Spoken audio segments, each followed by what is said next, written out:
बिहार चुनाव में चिराग पासवान राजा त्रिशंकु की तरह लटकेंगे। आखिर सबकी बोलती बंद कैसे हो गई? चिराग पासवान के राजा त्रिशंकु से क्या संबंध है और आखिर राजा त्रिशंकु चिराग पासवान को क्यों कहा जा रहा है? इसका मतलब आखिर क्या है?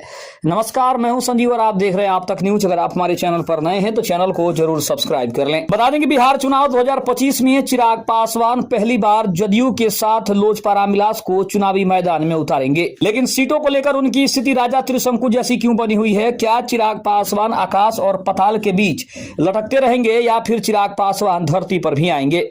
ये सबसे बड़ा सवाल है। बिहार चुनाव में जो साल 2000 से नहीं हुआ वह 2025 में होने जा रहा है, यानी कि एलजेपीआर के सुप्रीमो और केंद्रीय मंत्री चिराग पासवान की प्रतिष्ठा दांव पर लगी है।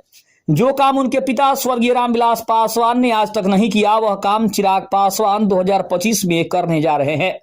लेकिन उनके सामने सबसे बड़ा धर्म संकट खड़ा है। आकाश में जाएं, पाताल में जाएं या फिर त्रिशंकु की तरह न आकाश और न पाताल, बीच में लटके रहें। बता दें कि राजा त्रिशंकु सशरीर स्वर्ग पहुंचने की इच्छा रखते थे, जो तत्कालीन ब्रह्मांडीय व्यवस्था के विरुद्ध था। विश्वामित्र ने उन्हें वचन दिया था कि वह सशरीर स्वर्ग भेज देंगे। उन्होंने किया भी यही, लेकिन इंद्र और अन्य देवताओं ने त्रिशंकु को स्वर्ग में प्रवेश करने से रोक दिया, जिससे त्रिशंकु वापस पृथ्वी की ओर गिरने लगे। विश्वामित्र ने अपने वादे को पूरा करने और अपनी तपस्या शक्ति का प्रदर्शन करते हुए त्रिशंकु को गिरने से रोक दिया और धरती और आकाश के बीच में एक नया स्वर्ग बना दिया। अब कमोबेश यही स्थिति चिराग पासवान के साथ बिहार चुनाव 2025 में हो सकती है। क्या चिराग पासवान 43 और 137 के बीच लटक जाएंगे या फिर धरती पर हमेशा के लिए लेट जाएंगे? चिराग पासवान के बहनोई और जमुई के सांसद अरुण भारती ने एक बयान दिया है और भारती ने कहा है कि उनकी पार्टी उम्मीद कर रही है कि एनडीए में उन्हें सम्मानजनक सीटें मिलेंगी। आज तक कभी भी जदयू और लोजपा रामविलास बिहार विधानसभा का चुनाव साथ साथ नहीं लड़ी है। यह पहली बार होगा जब साल 2000 के बाद दोनों पार्टी साथ साथ चुनाव लड़ेगी।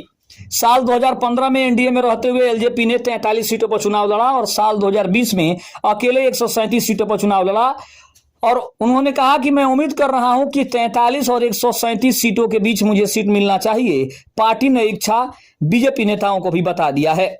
लेकिन अब सबसे बड़ा सवाल है कि क्या चिराग पासवान की बातों को माना जाएगा? क्या उनकी पार्टी की डिमांड के ऊपर विस्तार से चर्चा की जाएगी या फिर राजा त्रिशंकु की तरह ना ही आकाश में और ना ही पाताल में, बीच में ही चिराग पासवान लटक जाएंगे?